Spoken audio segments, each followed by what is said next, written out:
Hey everybody, it's Brandon Adams, the host of DawgNation Daily, the daily podcast for Georgia Bulldogs fans, presented by Marco's Pizza. And I've got to tell you, you have picked a great day to be with us here on our program. I'm so excited about the show. A lot of examples, both of current players, future players, people being very excited about the 2018 version of G-Day, which takes place on Saturday. We are obviously going to talk a lot about that, and I cannot wait for you to get to know Jeb Blazevich a little bit more. He's going to be our special guest today here on DawgNation Daily. Thrilled about having him for our post-game show after G-Day on Saturday. Love that he's here right now. In fact, let's go ahead and get it going here as DawgNation Daily, presented by Marco's Pizza, begins right now. From DawgNation.com, this is DawgNation Daily, the daily podcast for Georgia Bulldogs fans, presented by Marco's Pizza.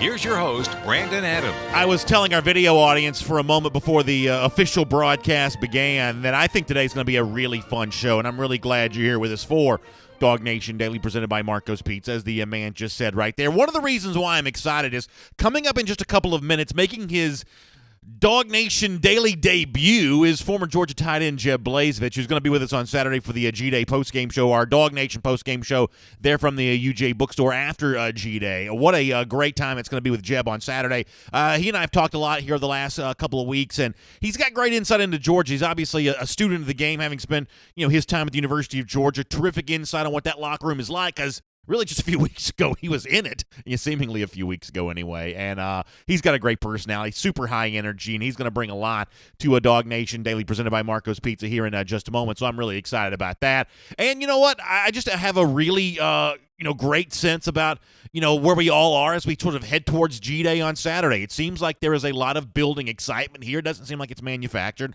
Doesn't seem like it's inauthentic. It seems like people are really, really ready to go for what's probably going to be a full stadium, what's going to probably be a pretty good display of football, and what's going to be a real good appetizer, I guess, if you will, before the main course, which is the 2018 season. And, listen, one of the guys that is apparently excited about this, too, is the guy that Georgia fans themselves are really excited about. Let me go back in time here with you for a moment, because if you want to talk about one of the significant recruiting battles for Georgia in 2018, there's no doubt about it, it was linebacker Channing Tindall. Tindall was that guy that Georgia pulls from Columbia, South Carolina, and you hate to be this way. Jeff Sintel, our buddy, our DawgNation recruiting insider, sometimes gives me a hard time for being a little too vindictive and a little too spiteful when it comes to my college football fandom. But there is an element of this that it's sort of extra cool that Georgia got the linebacker Channing Tindall based on the fact that he's from Columbia, South Carolina. He is literally in the backyard of, a SEC East rival for the Georgia Bulldogs, and Georgia gets him. And,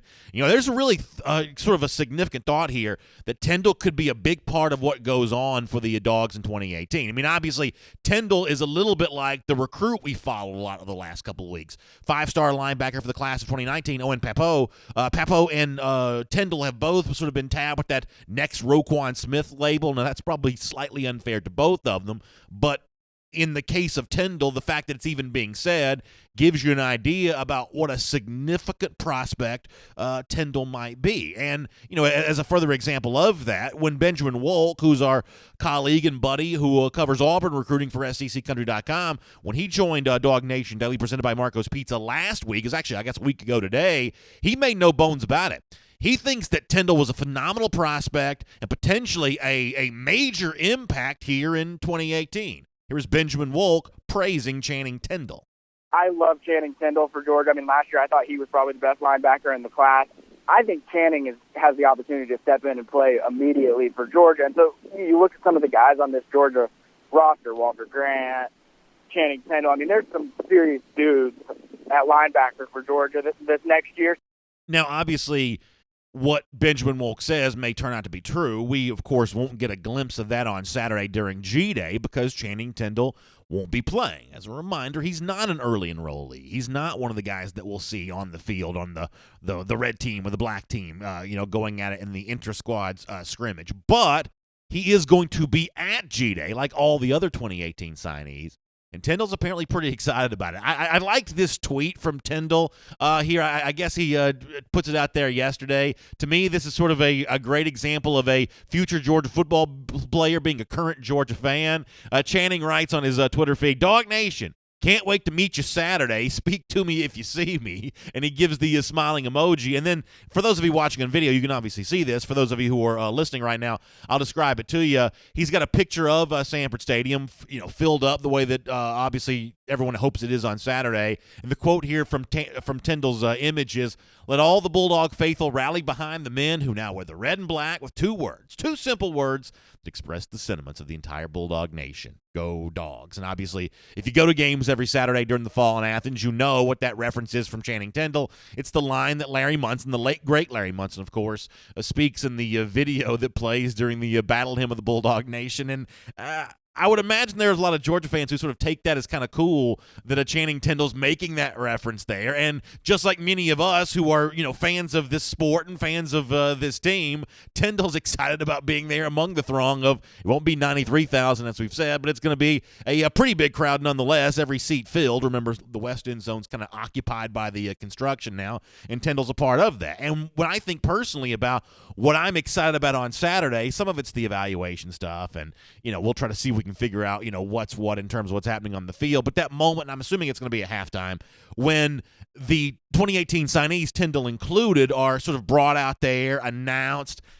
My guess is for the nation's number one class, you probably get yourself a pretty big ovation there, and I like that. I mean, ultimately, I think Kirby Smart really gets this right, that spring football games are, in terms of their value and their importance, of course, the coaches will sort of break down the film 9 ways to Sunday, but they could do that with a regular scrimmage. The true value, the true significance of a spring game is about the commercial that it is for your program. And I think that, and I guess I could be wrong about this, but I'm going to be surprised if I am. I think the commercial that George is going to put forth on Saturday, tells a really significant story about a outsized, larger-than-life program right now with the guys currently on the roster, including early enrollees, the summer enrollees who made up the nation's number one recruiting class in 2018. This is going to look like a really big deal. It's going to look like a great show, and I think that G-Day is going to be a really fun day. It'll be fun for what we see on the field. It'll be fun for what we see happening around the stadium. It'll be a nice, tasty snack to sort of tide us over to the fall, and I think I'm like many of you when I say I cannot wait for G-Day to be here. My name is Brandon Adams, and this is DawgNation Daily, the daily podcast for Georgia Bulldogs fans. We are presented by Marco's Pizza, and we are glad you're here with us, whether you watch us on video, 10 a.m., DawgNation Facebook and YouTube pages. I guess coming up pretty soon here will be on the Twitter feed. Not on the Twitter feed yet, though, for this show, right? Monday, apparently. So we'll make our Twitter debut on Monday, which only gives me one more thing to screw up during the show in terms of being able to toggle between all these different video feeds. But if you'd prefer to watch DawgNation Daily presented by Marco's Pizza on Twitter, you can watch that starting at 10 a.m. on Monday, I guess. We've already done a few shows. Before the Hedges is on Twitter now. Our Marlowe's broadcast countdown to the big game preview this past Tuesday night, that was on Twitter as well. So we're covering new ground here every single day, and it's really exciting to be a part of that, and glad to have you with us for it. Of course, you've listened to us on the radio at noon on Athens Sports Radio 960 The Ref. We always love being with our friends in the Classic City, and then in podcast form. Pretty much wherever podcasts can be found. Apple Podcasts, Android devices, the world-famous DawgNation.com, SoundCloud, everything else. We're just glad you have found DawgNation Daily. And as I said to start our show, looking forward to having former Georgia tight end Jeb Blazevich on the program here coming up in just a couple of minutes. Really, really outstanding stuff I'm expecting from him today. Really interesting insight. And, of course, he'll join us for our DawgNation post-game show from the UGA bookstore on Saturday as well. That is going to be a lot of fun. Let me, before we move on here, remind you, of course, we're all presented to you by Marco's Pizza. And Marco's got a great offer for you. I've been telling you about this for a while. My family, we love Marco's. We like sitting around, watching a little TV in the weekend, sitting on the back deck, enjoying a little Marco's Pizza. It's that thing we all sort of seem to be able to agree on is a great, meal solution for us. And they've got a great offer for you right now, but it's for a limited time only. They call it the Boss. It's the Boss of all cheese pizzas. It's the big cheese, and it's a blend of 5 cheeses melted together. It tastes so good. And the extra large right now is just $10.99, but you got to act fast. Go to Marcos.com for information about the Marcos closest to you and how you can enjoy this yourself. Of course, it's great to have Marco's Pizza here on DawgNation Daily. Now, let me talk about G-Day here for a moment as well in terms of what we might see, what we might not see. I think it's safe to say that one of the most significant positions of interest for fans going into Saturday is going to be what happens at the running back position. And as I alluded to a moment ago, both in terms of who we might not see and who we might see an awful lot of. Let me start with the negative here for a moment. As we have been saying, there seems like at least some chance here, maybe even better chance than not, Georgia running back DeAndre Swift, who could be among the top stars for Georgia this fall in 2018, he may not give it much of a go on Saturday just based on somewhat limited practice availability stemming from a growing injury. Kirby Smart did update this a bit on Saturday. Here is the latest status on Swift ahead of G-Day, which, when Kirby Smart spoke this, was a week from that point. Here's Kirby on DeAndre. He went some during the warm-up, some during the 7-on-7 stuff, but didn't go in the scrimmage much. He's been practicing every day. I mean, he goes out there, he does pass pro, he does some routes, he does as much as he can do. He just hadn't been doing full live tackle.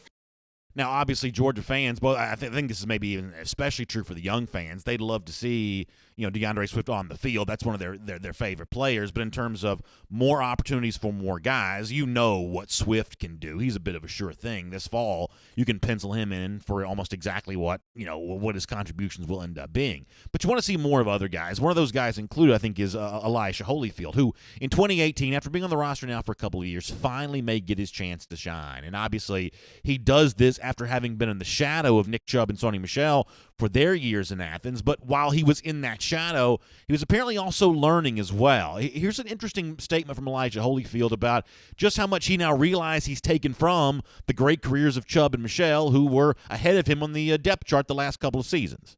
Way more than I thought. When they were here, you don't really think you learned all of it, and then once they leave, you kind of think about damn, I'm doing the same thing as him. So I've really enjoyed it. Just the mindset coming out every day to practice. Even days where you don't really feel like it. You still got to go out there and do. You got to go hard because you're the bell cow for the team. So they kind of set that standard, and that's how we try to follow. So it's an exciting thought to think about that this young man who is so popular with so many Georgia fans, Elijah Holyfield, as an apprentice over the last couple of years to Nick Chubb and Sony Michel, is now ready to sort of take what he's learned from them and put into action as maybe a bit of a leader for this Georgia running back core in 2018, along with DeAndre Swift and, maybe a freshman like Zamir White as well. And to hear Elijah Holyfield talk, he knows that the pathway is opened up for him, and he's got an opportunity now that he didn't have the last couple of years, and there's no doubt that Holyfield's excited about it. Any opportunity to play, I'm always going to be excited to. So I have an opportunity now, so I'm looking forward to it.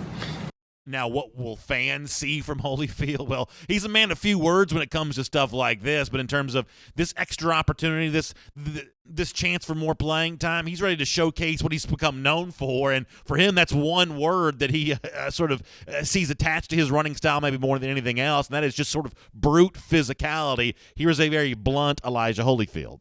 They always say physical. That's the thing I get the most.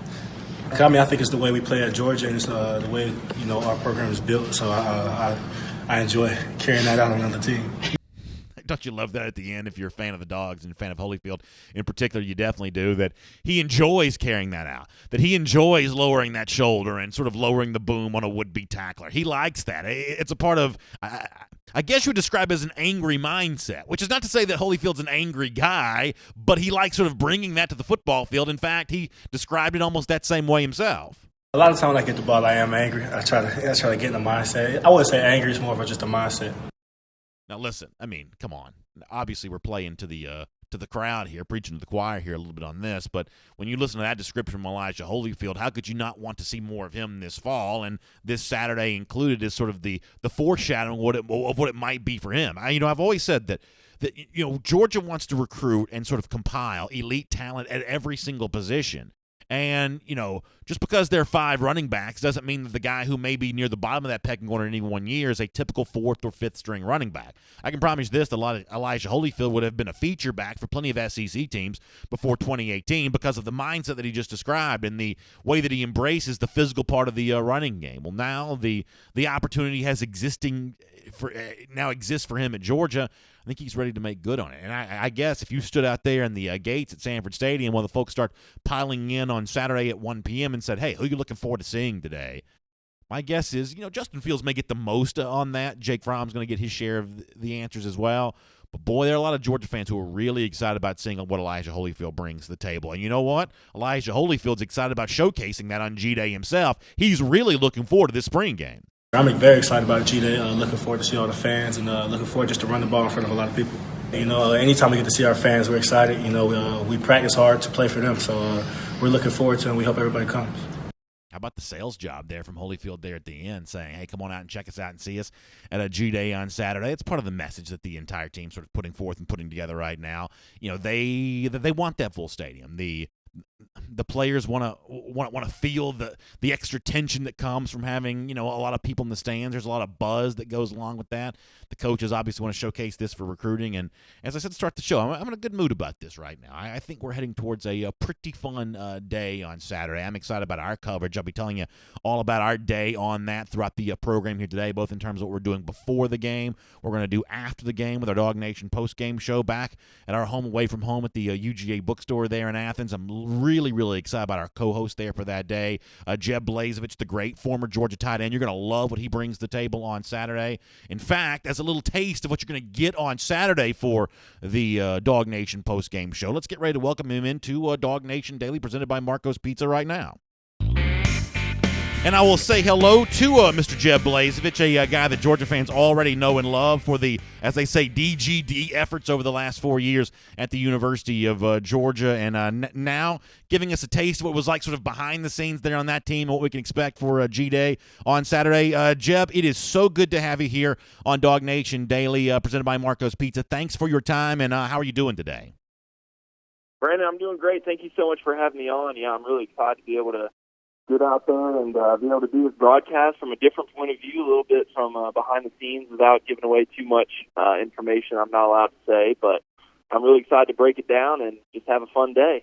So I got to ask you, I'm always curious about this. I even said this a couple of minutes ago before you joined us, that it really was only seemingly a few weeks ago that you were still a Georgia player, you know, putting on that uniform back in January. That seems like it was just a blink of an eye ago, and yet now you'll see a game, or at least something close to a real game, for the first time in kind of that former player role.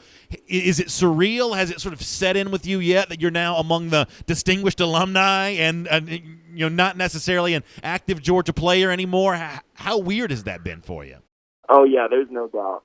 First day of spring ball, I rode by, and we saw them practicing, and, you know, we were laughing it up, you know, making fun of them, but there was also something that was like, dang, you know, we miss being out there with our friends. And the way this program is, it's so fluid. I mean, the values, the character, it's going to be the same, but everything's always changing to stay one step ahead. So I'm sure I'm going to see some stuff out there where I'm like, well, back in my day, we didn't run it like that, and it was only a few short weeks ago. So I can't wait to be one of those old alumni that's just hounding the young guys for how they do things.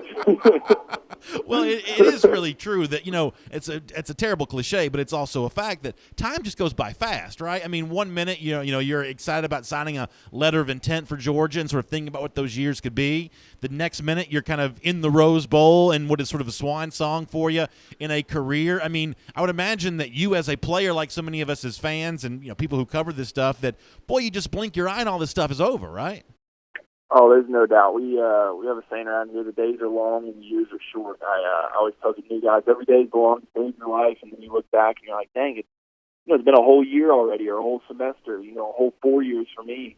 It feels like just yesterday I was walking on campus with Coach Rick and Coach Lilly, and then next thing you know, all this stuff happens, and I'm walking out with, you know, a bunch of new coaches, new friends, all this kind of stuff, and it's just crazy how fast it goes by. And thankfully, I feel like I was able to enjoy it and really get my time out of it, but people are right. You blink and it's over.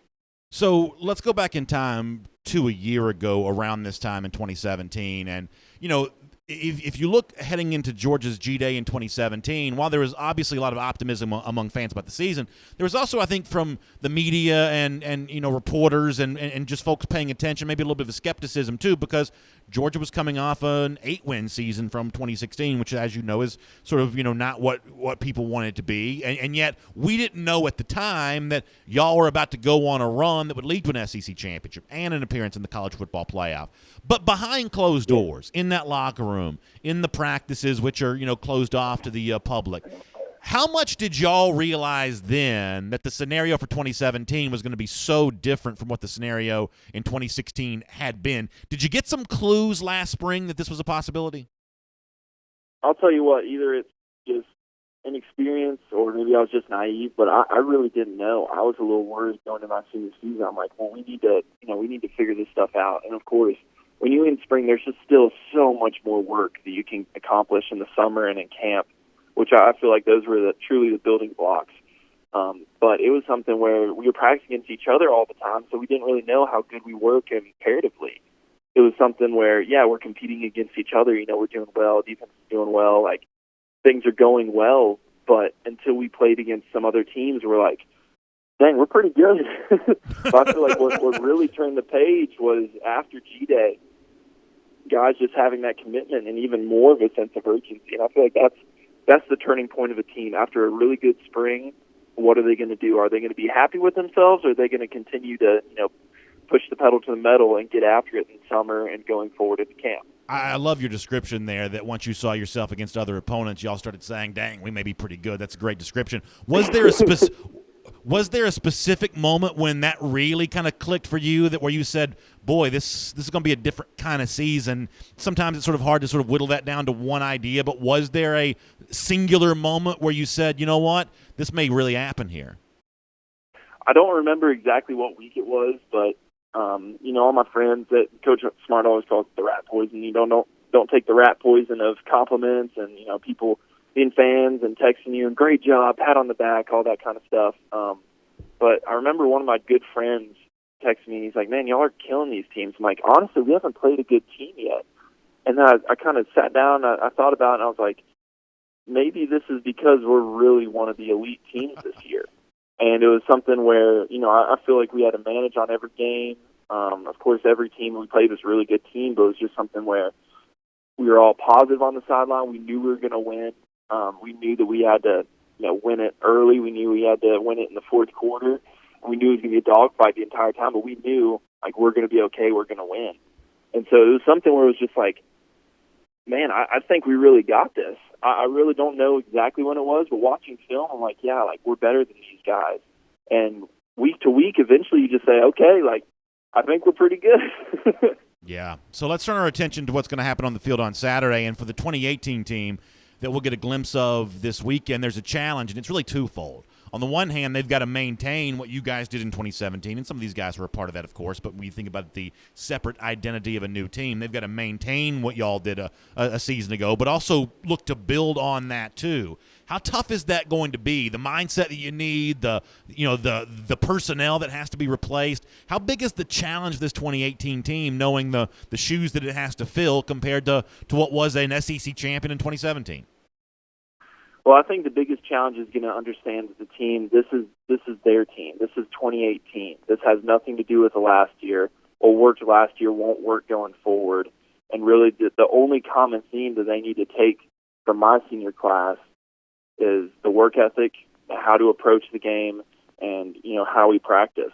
And besides those three things, it's really their team, and it's up to them to take ownership of it. I think we excelled so much last year because we had the building blocks of teams behind us in terms of the virtues and the values. But we really took ownership and said, you know what, this is what's working for us. We're going to buy into what Coach is doing. We're going to continue to develop our program.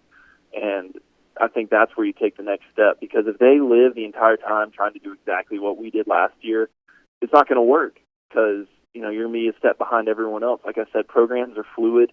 It's always about getting better. Coach Smart's doing an amazing job at what he can improve. I think that really sets the tone. Just because things worked well last year, how can we still improve it, even though we made it to the national championship game? So really, it's just the guys got to take ownership, leaders got to step up, and I have a lot of faith in this 2018 team.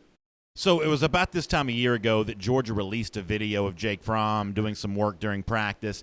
And for me, you already saw some of those leadership capabilities and qualities that he would sort of put on display for all of us during the season in 2017. He's slapping helmets. He's pulling guys up off piles. He's just really, active and energetic during practice. And now he goes into a sophomore season. My guess is you see even more of that from him as even further cemented leader here for this team. When were you first becoming aware of what I'm assuming that you're probably going to say is that Jake Fromm is truly a good leader, better than the sort of maybe typical freshman quarterback in that, he was going to command the trust and the I don't know what the right word is. He had a lot of credibility with upperclassmen seemingly from the word go. When did you sort of first become aware of that? I became aware of that truly in the first week preparing for App State. When it's game week, Easton had solidified his starting spot. I mean, it's been solid, but it's been, all right, it's game week. You're getting the majority of the reps. And Fromm was the same guy. Because I know a lot of guys, they come in, they're on fire, they're ready to roll.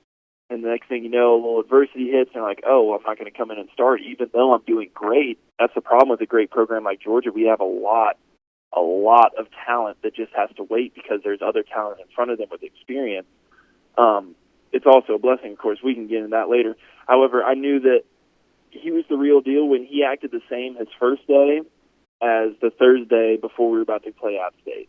And I'm like, okay, this guy's legit. I think he has the mindset. He's preparing as if he's going to play. And a lot of times what you see is guys will just kind of fold. And I think that's something we've had missing here. Guys lose their competitive edge when they don't have the glory of being on the field or whatever. It's really just who he is and how he works. And I think that's the kind of DNA that we need to win around here. Guys that want to compete, they want to do the right thing for the right reasons. Because anybody can get excited when you tell them they have a chance to start or something, but not everyone can work the same way when things are looking bad. It's like, hey, you're probably going to ride the bench all season. You're going to be, come in when you need to, but we still need you around here. And really what we needed and what Fromm is one of the many guys we have around here that they work because it's who they are. They put in a hard day's work because there's no other way to work. They come in and do it because that's what they've been taught. It's just who they are, and it's in their DNA, and I think that's when I first started to realize that. I want to finish here in a moment with some thoughts from you about your position, the future of the Georgia tight ends here. Let me squeeze in a couple of issues before we get there, though. First of all, the other quarterback that we'll see on Saturday, or one of the other quarterbacks we'll see on Saturday, is the incoming freshman Justin Fields. I guess you saw some of Fields in January. I don't know if he was practicing. I guess he probably was, but he's hanging around the Georgia practice facility a little bit there before the national championship game. How much have you seen of Fields? How excited about you are you about this incoming freshman with the dual threat capabilities, the big arm? You excited about Justin Fields' debut on Saturday? Oh, there's no doubt. I think he's going to be able to get out there and just have fun. And really, it's all about that. I mean, he's had 2 G days prior to this. You got to think about it. They've already had 2 scrimmages.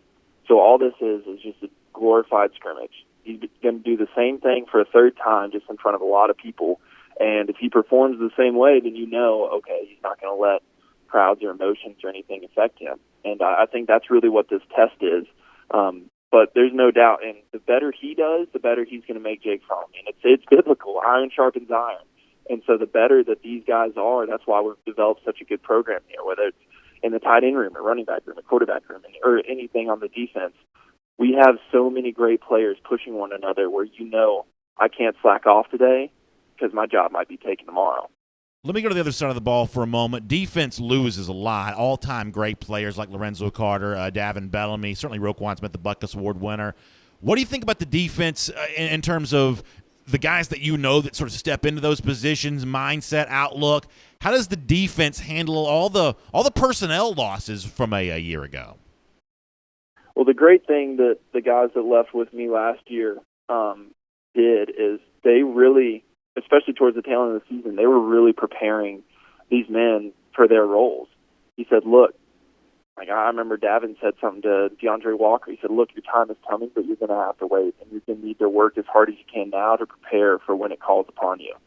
And he even got a lot of playing time, but it's just little things like that where guys have been grooming, I guess, the next people to step up. That's another thing that makes this program so successful is when guys leave, they prepare you to do the best you can. I mean, I just ran into Jay Rome today.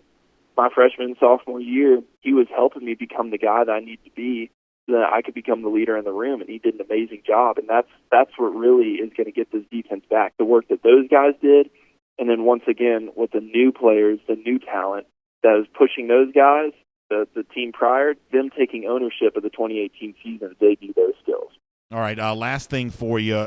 We get a lot of questions. You know, we do our shows on video. People drop comments in the comment section, and we always ask questions about the tight end usage. It was you, hey, is Jeb Blazevich going to get a lot of catches? It's Isaac Nada now. It's Charlie Werner now. And, you know, Kirby Smart did say a few days ago that he's sort of growing tired of the tight end questions because, as he says, it's just about scoring points. It's not about who gets the catches or the touchdowns or whatever. But from the perspective of a tight end, how should fans sort of think about what sometimes seems like a lack of tight end usage? What would your response to that be? Well, for me, coming in for Coach Bobo, he really got creative with the tight end usage. He made sure there was a priority to, you know, get the little dink and dunk, so, you know, an RPO where we could just, we call it a lookie, just, you know, go out, read the linebacker. If he bites on the run, pop it to us, a little pop pass. If he goes out to us, nail him up the middle on a run. And I guess going on, it's just become less of a priority. It's really been, all right, what are we good at? Let's just hone that in. So it's, the tight ends, I always say, we're good at doing what we're told because we're told to do a lot. So if you ask us to be great receivers, we're going to go out there and be the best receivers on the field. If you ask us to be run blockers, we're going to be the best run blockers we can. It's that kind of mindset. And so really, I feel like if it's not broke, don't fix it. Yeah. I feel like we're definitely going to get a way to get us involved in the passing game as well as much as we were involved in the running game last year. But yeah, look, whatever wins games. I mean, I know that's kind of the good teammate approach, and everybody wants the ball. I mean, everybody wants the ball. That's a fact. But there's only one guy that can have it, and there's going to be 10 other guys that go and protect it.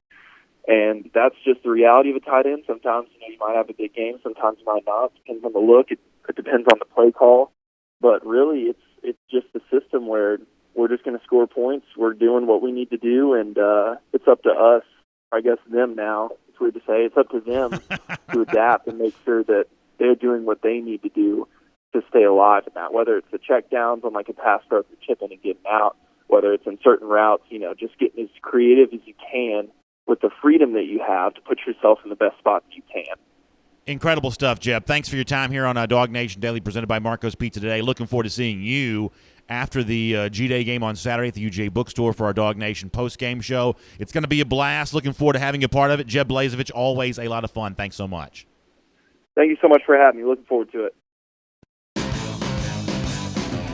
Let's take a look around the rest of the league. This is SEC Through. How much do you love the former Georgia tight end Jeb Blazevich right there? A terrific personality and a great insight. I mean, this is a guy that's in those rooms, meeting rooms, locker rooms, you know, closed door meetings with Kirby Smart. I mean, nobody is going to have a better sort of understanding of what the thought process is for Georgia heading into this season than a guy that was on last year's team. You know, a lot of really good analysts, but I mean, this is a guy that just played. I mean, it almost kind of reminds me of, if you don't mind the comparison here. Remember, Tony Romo, the former Dallas Cowboys quarterback, got rave reviews for the work that he did in the CBS broadcast booth this past NFL season. And a lot of the explanation that sort of media critics were giving of why is Romo so well received here? Because he was just a player, they were saying.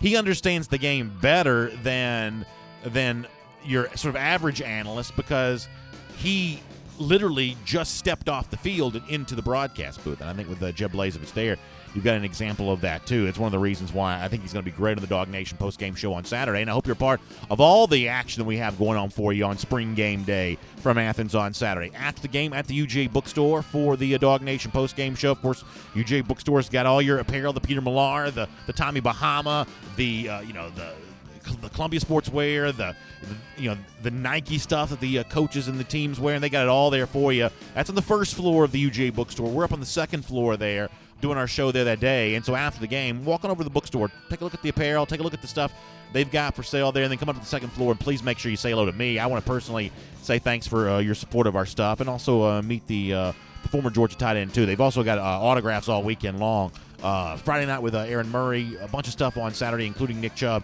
It's all there at the UGA bookstore over the course of the weekend. Then before the game ourselves, we're going to be at Bulldog Park. Now, some of you said, well, tell me more about what Bulldog Park is.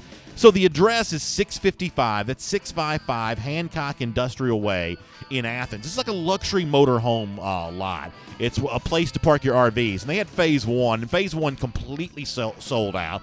And so the folks at Bulldog Park said, we got to do a second phase here to make more room for these sort of luxury RV accommodations. And I forget the total number of lots they have for Phase 2, but I know that about almost half of them have already been pre-sold. So there's already kind of like a sort of limited number of these Phase 2 lots available. If you are a RV fan, if you like tailgating around the RV for game day, Bulldog Park is the nicest place to do that. We're going to be there from 11 a.m. to 2 p.m. on Saturday. I'm going to give away DawgNation Appreciation T-shirts there on Saturday, everybody who comes by. And Bulldog Park is telling us some special guests. How about former Georgia quarterback David Green there from noon to 12:30? The former UGA great, current College Game Day host David Pollock also there from noon to 12:30. At least that's what Bulldog Park's telling us. That's going to be exciting. The current College Football Hall of Famer, forever enshrined in the College Football Hall of Fame, former Georgia kicker Kevin Butler also there from 1:30 to 2. So great time at Bulldog Park there before the game. So that's all a big day for us on Saturday. With that said, let me squeeze in the SEC through before I run out of music here. Bad news for Florida. I'm not quite sure how dire this is, but it's at least worth paying attention to. Robbie Andrew from the Gainesville Sun reporting that Florida defensive lineman C.C. Jefferson has shoulder surgery. That's going to sideline him for the rest of the summer and probably into the beginning of the season. Now, there is no Michigan week 1 for Florida, so Jefferson's absence wouldn't really be felt until you really kind of get ready for that, I guess, Tennessee game, which we sort of typically think of as a date circled there around the middle part or the end part of September for the Gators. So C.C. Jefferson dealing with an injury, that's a bad loss for Florida while he's gone. I guess it sort of remains to be seen how long he will be gone. Speaking of defensive linemen, I thought that Texas A&M added a really good one. 4-star defensive lineman, DeMarcus Leal. This is, he's like a top 10 defensive tackle in the country. Can also play, I guess, the 3-4 defensive end position a bit. But it's an example of true momentum for a first-year coach. Tennessee wants to pretend that it has that momentum with Jeremy Pruitt. Hard to find tangible evidence. Florida wants to pretend that it's got a lot of momentum with Dan Mullen. The honest truth is it's hard to find that tangible evidence. Jimbo Fisher at Texas A&M, there is tangible evidence of momentum building. They are, I believe, the number 5 class in the country right now for 2019, according to the 24/7 Sports Composite. I think they have a really good chance of being solidly in the top 10 before it's all said and done. I think Jimbo's got real momentum. I think he's so far and ahead away of the other first-year coach in the SEC. I think A&M's a program to watch. While we're in the SEC West, let me mention what my colleague Alex Hickey from SEC Country said about the LSU quarterback race. He believes it's a long way from over. Evidence seems to be that's true. Miles Brennan, who at one point in time I thought was probably going to win that job, was certainly outperforming all the other quarterbacks in various scrimmages when Ed Orgeron would release stats. But more recently, it seems like Lowell Narcisse, the more athletic of the trio of quarterbacks, the guy probably with the strongest arm. It seems like Narcisse is coming on here. I don't know that Justin McMillan is a real threat here. This feels like a Narcisse versus Brennan battle. But I do agree with Alex Hickey that, at least from my perspective, from a long way away, it looks like the LSU quarterback race is truly a long way from over. And as I guess just a quick addendum here, of course, you know that former Tennessee quarterback Quentin Dormady made a decision to transfer from the Vols program. They've got a transfer quarterback coming in Keller Christ, but Dormady does announce his landing spot, his new destination. He is heading to Houston. He's going to be a part of that program. A lot of good quarterbacks in the past, so we'll see if Dormady has more success away from the SEC and away from Tennessee than he had there with the Vols there in Neyland Stadium, and we'll make that your SEC through. Of course, make sure you check us out 3 p.m. Eastern Time this afternoon on both the SEC Country Facebook and the SEC Country YouTube pages. We'll love to see you for SEC Country Live there with my partner and my buddy, the former Alabama All-American Mike Johnson. All right, let me turn my attention back to the Georgia Bulldogs here on DawgNation Daily, presented by Marco's Pizza. Let me focus in on the wide receiver position for a moment, because we talked earlier about, hey, a lot of Georgia fans curious about seeing these running backs on G-Day. Also, a lot of Georgia fans curious about seeing the wide receivers as well, and it sounds like Kirby Smart's got a little curiosity himself. He was asked after the second scrimmage on Saturday, and by the way, I love the way that Jeb Blazevich described this a moment ago when he joined the program, the former Georgia tight end, saying that for Justin Fields, this will actually be his third G-Day of the year, that he's already been through 2 scrimmages, and the football itself is not different in the scrimmages than it is on G-Day. It's just a crowd in the stands.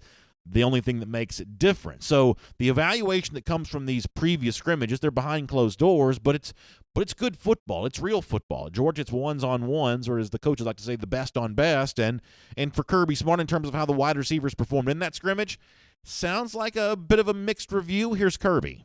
I don't know what you call a good day. Third down was good. Probably weren't as efficient in some of the quick game, but we hit some big explosive plays. Overall, I thought it was very balanced. Like I said at the beginning, I mean, both guys did some good things at the quarterback position, and some of the wideouts continue to grow and develop. I think the biggest development you see in the wideouts is on the special teams. We'll get to what Kirby said a little bit deeper about the special teams in just a moment. Let me pick apart 2 other things, though, from Kirby Smart on that comment there. Consistent with some of his other remarks from Saturday about the offense doing well in third down situations, I may be reading too much into this. I may be guilty of kind of looking between the lines a little too much. But to me, when he says third down, I think that means obvious passing situations, which is a scenario in which you want Georgia to be strong and good. Maybe that was the one area with the Georgia offense a season ago where you didn't feel quite as comfortable. I think about the Auburn game on the road. When you got into those third and long situations, those were obvious passing situations when the pass rush could sort of pin its ears back and come. The Georgia offense maybe not quite as crisp there that day. Sounds like in these third down situations, Georgia doing pretty well. And another example of something that Kirby Smart has sort of peppered into his language a few times here, both quarterbacks playing pretty well. It does not sound like, at least according to the public remarks from Kirby, and he'd probably tell me not to make too much about that one way or another, but I will ignore that. I will ignore that request here because it does not sound like there have been that many moments in which Justin Fields has been, all that overwhelmed by what's happened this spring. Yes, he hit the proverbial freshman wall there briefly, but in response to that, Kirby still had some good things to say about Fields. I'm guessing that Fields is probably ready to put on a pretty good little show for Georgia fans on Saturday. We'll see if that indeed becomes the case. But as far as Kirby's thoughts about the wide receivers actually making a big stride in special teams, one player in particular seems to be really doing that, and that is the rising sophomore, J.J. Holloman. Kirby with more on that. J.J. Holloman is a guy that has really come on in the special teams role. I mean, last year, it was foreign to him. I don't think he'd ever really played it. And now he's like playing fast with confidence, playing on kickoff coverage, kickoff return. So he's really helped us in the special teams role. I would have to guess that if Kirby Smart is that happy with J.J. Holloman as a special teams player, it probably speaks pretty well for what Holloman might also be able to do as a wide receiver. That sort of feels like the kind of guy you want to throw a bone to, maybe a bit of a reward in terms of some targets and some time on the field. If he's earning his keep on special teams in that regard, that may mean good things for him as a wide receiver as well, which is not to disregard the value of Holloman as a special teams player. I mean, guys like Sony Michel and others showed you that they're willing to give their all for that unit, and Georgia being elite on special teams is a big reason why they won the playoff a season ago. So all in all, I guess it's a positive sign for Georgia that Holloman's doing so well there. And so we'll have to find out for ourselves on G-Day when it comes to J.J. Holloman. He was one of the stars of G-Day a year ago, had a couple of real dazzling catches. We'll see if he brings that back to the table this weekend or not. I mentioned the Florida Gators a moment ago, and of course, here on DawgNation Daily, we're always thinking about our Gator Hater Countdown. We believe on this show that a good Georgia fan's a Gator hater, and we think 191 days from right now, the Dogs go back to Jacksonville for the world's largest outdoor cocktail party and beat those lousy, stinking Gators again. Cannot wait to see it happen 191 days from right now. It's our Gator Hater Countdown here on DawgNation Daily, presented by Marco's Pizza. And speaking of the lousy, stinking Gators, of course, one of their prime recruiting targets here for the class of 2019 is expected to be in Athens on Saturday. I'm talking about Derek Rambo Hunter from the Sunshine State. Jeff Santel's got a great piece about him up at DawgNation.com. Check that out. And let's look forward to seeing how much Hunter enjoys G-Day on Saturday. We'll see you tomorrow. And here on video, I can't say enough about how much I love Jeb Blazevich. What a fun guest he was here on the program today. I hope you all enjoyed that as much as I did. And the great news here is I think this is the most time we've had for comments all week long. We got a good solid 16 minutes here to roll through a bunch, and we will do it on both Facebook and YouTube. So thank you all for being with us. Let's see if we can knock out a lot of these comments here on the program here today. Starting on Facebook here, Al Clements says the Florida Lizards are going to be hurting this year. Yeah, Al, I can't wait for that. Nick Lurch says Blazevich was great. That's good to hear, Nick. I'm glad you're happy about that. Ron Winky Thomas. I love this comment from Ron on Facebook. The dawn of a new era debuts on Saturday. Cannot wait. Yeah, it's going to be great.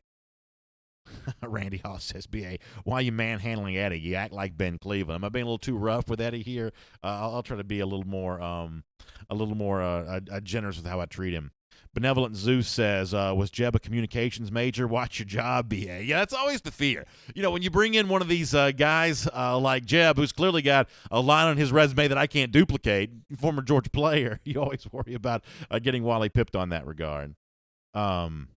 Mike Massey says, I'm just getting in. Any news on Holloman? What we were talking about Holloman a moment ago was Kirby praising the work that he's doing on special teams, and me just sort of speculating, does that also mean good things for him as a wide receiver? So no real news in that regard. Paul Cox, when it comes to, let me get the comment. Question about defensive depth. I think it could be more likely to say the 2012 season where second total offense, third in scoring, but 10th in time of possession. I think overall, and I'm going to be careful how I say this because I don't want to oversell something here. I think the difficulty and challenge of replacing the players that Georgia lost and the concerns about injuries, based on what may have happened with Mark Webb and, the Justin Young, Michael Barnett stuff, I think for the most part, that is going to be sort of exaggerated somewhat. I would be surprised if this is not still a top-shelf defense. Now, it's new names, but to go back to Jeb Blazevich here for a moment, how about the story he told of Davin Bellamy looking at DeAndre Walker and said, your time is coming. You're going to have your moment. Well, that's now. And DeAndre Walker already had 13 tackles for loss a season ago or something like that. I mean, that's the guy that steps in here. And that clip we played earlier of Benjamin Wolk talking about Channing Tindall. He also talked about Walter Grant. I mean, go back and watch the Notre Dame game in particular. Watch Walter Grant being all over that field, man. He was in the backfield. That's the guy that sort of steps in here and doing some of the things that Lorenzo Carter did a year ago. Maybe even playing that fifth defensive back from time to time so that you don't quite get stuck with only two linebackers in the field. Obviously, I don't like hearing about injuries, and I don't completely disregard the challenge of finding somebody to fill the shoes of a Butkus Award winner. Those are all legitimate, significant issues. But overall, I'm still pretty optimistic about the Georgia defense.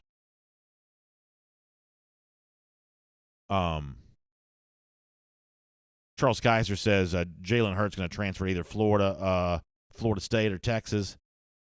I think that Kirby's going to do not Kirby, excuse me. I think that Saban's going to do everything he can to keep Hurts from transferring. I think he's going to do everything that he can. And I think that Alabama is going to be a big enough favorite in most of its games this season that it can play both quarterbacks and be fine. Now, you saw in the national championship game, which is still a sour memory for Georgia fans, but you saw that when it comes to playing a truly elite team, Hurts is of little value. Tua Tagovailoa is the real legit option there. But in terms of just sort of the typical opponent, Alabama could clobber almost any of them, no matter who it plays at quarterback. I think Saban's going to use that to his advantage. And frankly, I think it's going to be interesting to see how Saban handles his quarterback situation compared to how Kirby handles his. I think that Georgia has two legit quarterbacks in both Fields and Fromm, and I'm not sure that's the case at Alabama. And I think that the way that Kirby's going to handle the Georgia situation is going to be a lot different, given the fact that he knows that he probably could play either the quarterbacks and be fine. But when it comes to the experience that Fromm has, that's a pretty good club to have in your bag. Gary and Christian Gulisano says, BA, let's remember how concerned people were when Alabama lost all their linebackers and look where they ended the season. I think the same thing with the Georgia defensive backs. We will be okay. Yeah, the only, but to that, y'all, is that, the Georgia defensive back recruiting hasn't quite been what the Alabama linebacker recruiting was. We can say that. But it doesn't mean you can't still find enough to play. And now I'm taking some liberties here. When I say that, I'm taking some liberties and assuming that Tyson Campbell shows up on campus ready to be a fire-breathing dragon. I am assuming that D'Angelo Gibbs gets his game face on and he gets ready to come back to class and come back to campus and come back and start getting ready to compete. Those are the liberties that I'm willing to take, but I really don't have much of a problem in making those assumptions. Mickey Brady says, he says, I feel like you want all the recruits to come to UGA. I know we can't get them all, but but why wouldn't you want to play for the red and black? In all honesty, Mickey, yeah, I mean, you obviously know that that I want these guys to sign at Georgia, but I do think what's kind of cool about the message that Georgia's building right now is it's a hard program to say no to. If you're an elite player, you really have a hard time finding something somewhere else that you can't get at UGA. And I go back to the Owen Popo thing. It's sort of hard to decipher what Popo says that really is his true, authentic feelings and what is just sort of helpful for the theatrics. And I don't criticize him by saying that. These guys have a right to make it fun and make it a show if that's what they want to make it. Popo is into the showmanship on this, which is fine. But if he's truthful and honest when he says he wants to play with some dogs, that was his word. That was his phrase. If he's truthful and honest about that, if he's truthful and honest about, hey, I want to see where the Auburn class is going here, I mean, unless they're just selling him an absolute bill of goods, we all know what's going to happen with that. Even if Popo goes to Auburn, Georgia's still finishing with a higher class. So, that's another example of what Mickey was just talking about there. It's hard to say no to Georgia because, just like the NBA, it's all about the dream, the super teams now. Houston tried to build its version of a super team. Oklahoma City tried to build its version of a super team. The Warriors are the classic super team. It all starts with LeBron and Wade and Bosh on the Heat. That's what's in vogue. That's the trend in that league. Of course, NBA's incredibly popular, and college football recruits, I believe, have emulated that as well. They like playing together, and Auburn may get a super player in Owen Popo, but they are not building a super team with a 2019 class. They're just not doing that.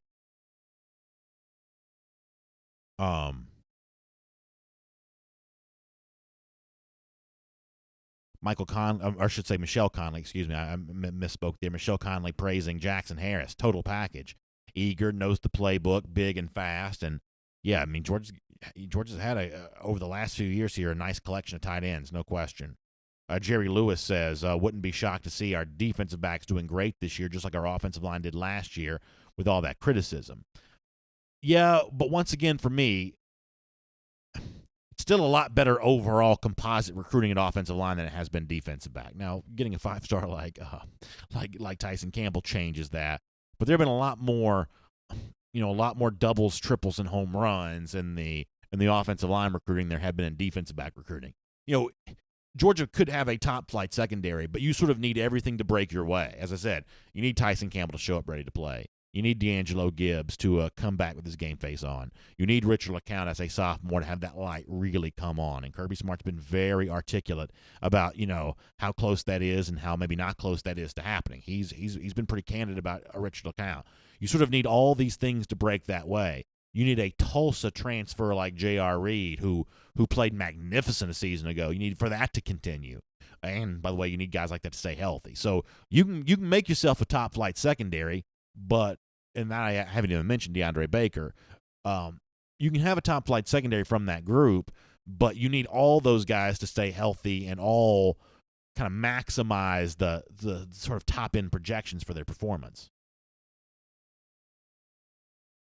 Julian Solano says Bleacher Report is saying that Hurts will transfer if he doesn't win the starting job, but we'll see if Saban lets that happen. So if Bleacher Report's got that, I'm assuming they probably got that from somewhere else. Now we'll have to see. I did not see that this morning before I started. I mean, I guess it's not a surprise. There was also the Lane Kiffin statement from last year that Tua Tagovailoa was going to transfer. He didn't win the starting job. I mean, Saban's not naming a starter, so he's going to try to do this by making both guys feel good about themselves. He's going to do everything he can to make Hurts still feel like he's a part of this thing. But whatever's going on there. And whoever's, sort of giving that report out there, we'll certainly talk about it on SEC Country Live. Let me pop over to YouTube. I haven't been there yet today. Sorry about our YouTube friends on that. Give me a second to load this up. By the way, did y'all like Channing Tindall's tweet? I thought that was pretty good. If you saw the beginning of the show. Jawan Smith on YouTube says, BA, I feel like guys like Tyson Campbell, Otis Reese, Channing Tindall can come in complete for playing time this year. Yeah, Otis Reese is maybe a name I should talk about more because, I mean, body-wise, I mean, God could not have created a more perfect sort of SEC-style nickelback than Otis Reese. I mean, you don't talk about just like, factory specs. I mean, that is like exactly what you'd want, that run-stopping ability, but also running in coverage, sort of fifth defensive back to be. Otis Reese is a really nice, kind of version of that. Is that a hard position to play as a freshman, though? That's probably a question worth asking. I'm guessing that's a pretty cerebral position. I'm thinking that anytime that you have the decision of, do I run forward, do I run back, that's a lot to think about, right? When all you got to do is go towards the football, like a missile towards the ball carrier, that's a position where instincts can take over more, right? That's a position where you don't have to do a whole lot of thought. But when you're a guy that Kirby Smart has sort of described as sort of a perfect safety, when you're in that sort of safety role, extra defensive back, but also needing to sort of step in there and pay attention to the run, you got a lot to think about. Is that too much for a summer arriving freshman? And I think that's a new category we have to pay close attention to. Summer arriving freshman as opposed to early enrollee freshman. That's a pretty significant handful of practices these spring guys get a chance to go through. Is that just too much for Otis Reese to overcome? But I'm certainly very high on him as a player. I would definitely agree with you on Campbell and Tindall, though, just because of just how highly regarded as prospects there are. Enrique Murillo says there's always a chance, but I remain optimistic on our chances to make or even win the SEC again. Yeah, Enrique, I mean, I don't think there's any reason why Georgia fans should have anything less than championship expectations for the season. It may not happen. We may all be disappointed. But this notion that as fans, DawgNation should hedge its bets in terms of, well, I guess it's probably a step back this year. I mean, there's no obvious reason why it should be. I got a tweet the other day that I thought was really good in this regard. And I wish I had like the sort of tangible proof to back this up, but I saw it with my own eyes. If you want to go back to like before the 2017 season, there were plenty of people, both fan and expert media guy and, just a observer of the team, plenty of people saying, 2017 may be okay, but 2018 may be the real year. 2018, wait for 2018, it could be great. Well, now it is 2018, and 2017 just happened to be better than people thought it was going to be, but it's almost like the people who were sort of circling 2018 seem to have gone away because, I don't know, whether it be fans with sort of the emotional hedge or analysts who want to have, a bit of a cognitive hedge, there seems to be this thought of, well, let's not give Georgia too much credit too fast here. And, there's a chance that a naysayer may end up being right. Could certainly happen. But, I mean, I go into the to the season with, viewing everything that happened a year ago as a possibility once again, and maybe even more than that this time. Jacob Mahaffey says, any way to get our hands on that DawgNation polo, BA. So if there was a while we did sell this stuff, the Gator Hater t-shirts, things like that, we sort of moved more in the direction of the free giveaways, like we did on Tuesday at Marlowe's in Brookhaven, like we're going to do this Saturday at Bulldog Park where we give away the t-shirts. Now, a little bit harder to give away the Nike-branded DawgNation polos, but, we used to sell all of this stuff. I think we decided that it's just sort of more fun to give people something. Better to give than receive. We'd rather give you the shirt than receive your money, I guess. So come out and see us on Saturday, and I'll give you a T-shirt. Maybe that'll make up for it. Chris Sapp on YouTube says, ready to see Elijah Holyfield break out this year. Yeah, based on the audio we heard from Holyfield a little earlier, he's ready to do the same thing. Also, Dapper Dan on YouTube says, I assume we might, I've still had Jacob Eason, Trent Thompson, Roquan Smith back. Okay, that's a fair point. So Dapper Dan says, when you circle 2018 as a big year, the assumption there is it's junior quarterback Jacob Eason, final year of Trent Thompson, final year of Roquan Smith. And he says, now it's 2019 that really looks like the special year. Well, I agree that Georgia will should be better in 2019 than it is in 2018. I'll agree with you on that. But I might nitpick you a little bit with the three names that you mentioned there. You say junior Jacob Eason, but isn't the projection for sophomore Jake Fromm just about as good as the junior projection for Jacob Eason would have been based on what we thought we knew about him? You say Roquan Smith. Roquan actually turned out to be better last year than a lot of people thought he could be. So, that's one of the reasons why the Georgia overall performance goes up, because Roquan actually turned out to be better. But after 2016, Roquan was just a guy that had 95 tackles. That's a good player, but that's not like, first-round draft pick necessarily. Georgia's got a few guys on this team right now, I think, that are capable of maybe matching that sophomore performance. Probably not the junior performance as of yet, but the sophomore performance, you might be able to match that. And I love Trent Thompson as well. I thought he was a big-time player. But if the Georgia defensive line stays healthy, that first three at least should be pretty good there. But I understand where Dan's coming from, and I think that's a good response to the idea of, how good can Georgia be in 2018.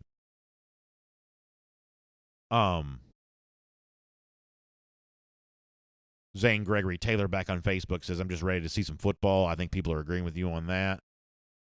Randy Hall says Charlie Warner's moving to H-back since we don't have a returning fullback. Boy, I tell you what, when it comes to fullback stuff, Pro Football Focus also had a tweet about this, about how much fullback usage in the NFL has diminished over the last few years. And that is, I guess, true. It's also worth pointing out, though, that the teams that use fullback still use them pretty effectively. That wasn't mentioned in that tweet, but it's not just Georgia who's sort of going away from the fullback here. That's diminishing across the board, it sounds like. Al Clements says the secondary for Georgia is going to be challenged the most when it plays Missouri. Yeah, that was certainly true a year ago when they just tried to throw deep over and over again. Miriam Martin Corbin says, G-Day, you can get in for free. You got to go to the side you want to sit on. You'll get a section assignment, not a seat assignment. Miriam, that's a great explanation. Thanks for doing that. Benevolent Zeus puts the link to the Bleacher Report story about Jalen Hurts in there. That'll be a hot topic on SEC Country Live this afternoon. Zeus, thanks for sharing that. All right, we got to go. Gregory Nowak, checking in on Facebook, says, we might see Otis Reese some on special teams, but it's unlikely we'll see him at safety during meaningful snaps. It's just really hard for a freshman to do that. It really is. I think you're going to see a much better version of like Richard LeCounte this season because it's just more practice time. Thanks, Gregory, for weighing in on that. Love the good comments back and forth, by the way, from I like watching the commenters commenting with each other. That's always kind of a fun thing to see. I'm glad that y'all can use this as a platform to do that. We are late. We got to go. Boy, a lot of comments I didn't get to. Sorry about that, y'all. I really do. By the way, good to see the former Georgia tight end Troy Sadowski in the comment section today. Huge fan of Troy back in the 80s when he was at Georgia. It's been a great day for tight ends. Jeb Blazevich on the program, Troy Sadowski in the comment section. I feel well protected with a two tight end set here on DawgNation Daily, presented by Marco's Pizza here today. All right, we'll have the audio version of the show up for you at DawgNation.com, all the different podcast channels. You can check out the audio if you missed a portion of our broadcast here. We will be at 3 p.m. Eastern Time on SEC Country Facebook, SEC Country YouTube pages for SEC Country Live. We'll talk more about the Jalen Hurts story. I'll get a chance to sort of dive in on that a bit. And back here tomorrow, final day before G-Day. On a Friday, always a lot of fun, including a deep dive on that G-Day visitor list. Y'all know we're going to be doing that. It's DawgNation Daily, presented by Marco's Pizza. We'll see you tomorrow at 10 a.m. Y'all have a great day.